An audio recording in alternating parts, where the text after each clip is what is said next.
Assalamualaikum warahmatullahi wabarakatuh. Selamat datang kembali di Fajri Ubaidillah Channel dengan saya Fajri Ubaidillah berasal dari Pandeglang, Banten.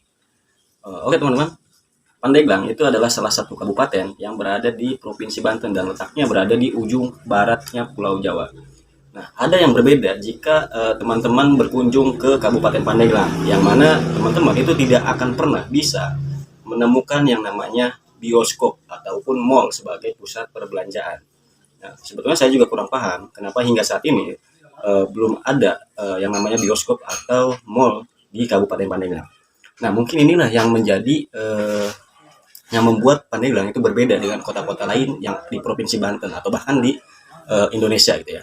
Nah, kenapa hingga saat ini belum didirikan yang namanya bioskop atau mall di Pandeglang dan apa sih alasannya? Kita akan membahas selengkapnya di sini aja.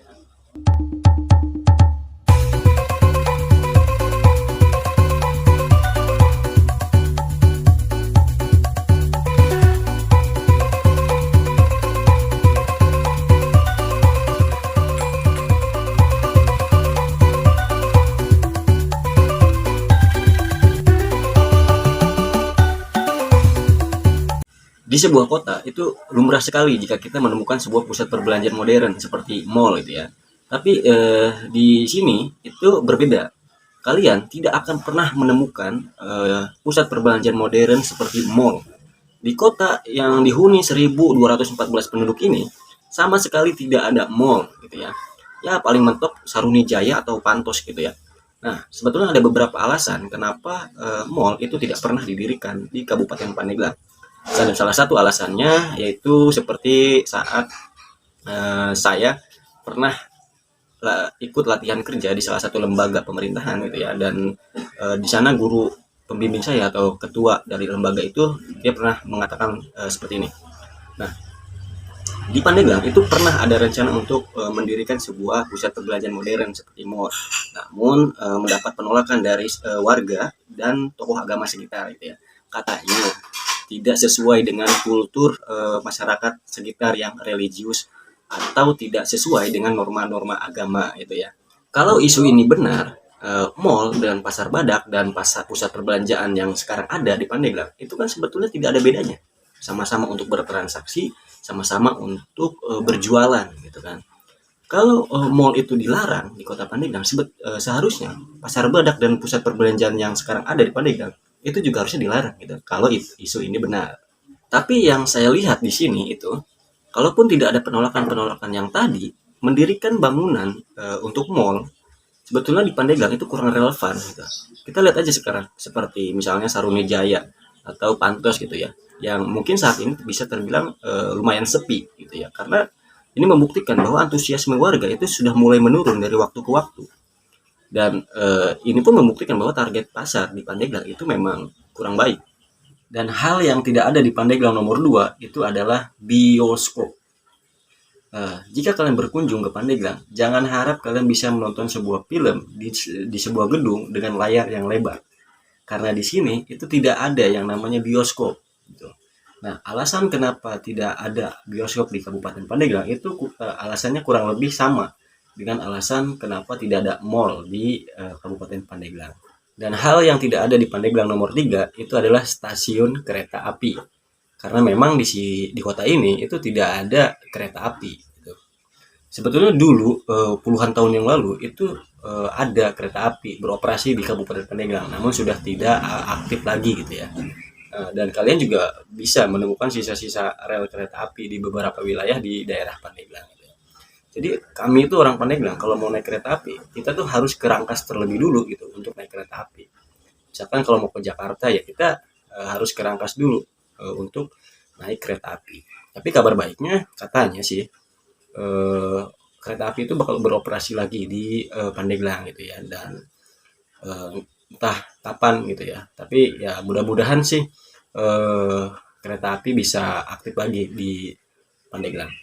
Nomor 4, hal yang tidak ada di Pandeglang adalah jalan tol. Ya, di Pandeglang itu nggak ada yang namanya jalan tol gitu. Gerbang tol terdekatnya aja itu ada di Kabupaten Lebak, di Rangkas. Jadi kami itu orang Pandeglang kalau mau menikmati jalan tol itu harus pergi dulu ke Rangkas gitu ya. Dan yang terakhir, hal yang tidak ada di Pandeglang itu adalah kemakmuran. Bukan salah, maksudnya bandara gitu ya. Hingga saat ini di Pandeglang itu tidak ada yang namanya bandara gitu ya. Padahal kalau dibangun bandara di Pandeglang itu mungkin kemungkinan besar akan meningkatkan wisatawan datang ke Pandeglang gitu ya. Sebetulnya sudah ada rencana sih untuk membangun sebuah bandara, tepatnya di Panimbang sana gitu ya. Itu rencananya sudah diituin sekitar tahun 2012-2013an gitu ya. Namun rencana itu hingga sekarang itu masih tetap menjadi wacana gitu, belum terrealisasikan gitu. Kota Pandeglang itu menurut saya adalah kota yang tanggung, terbelakang tidak, maju juga tidak gitu.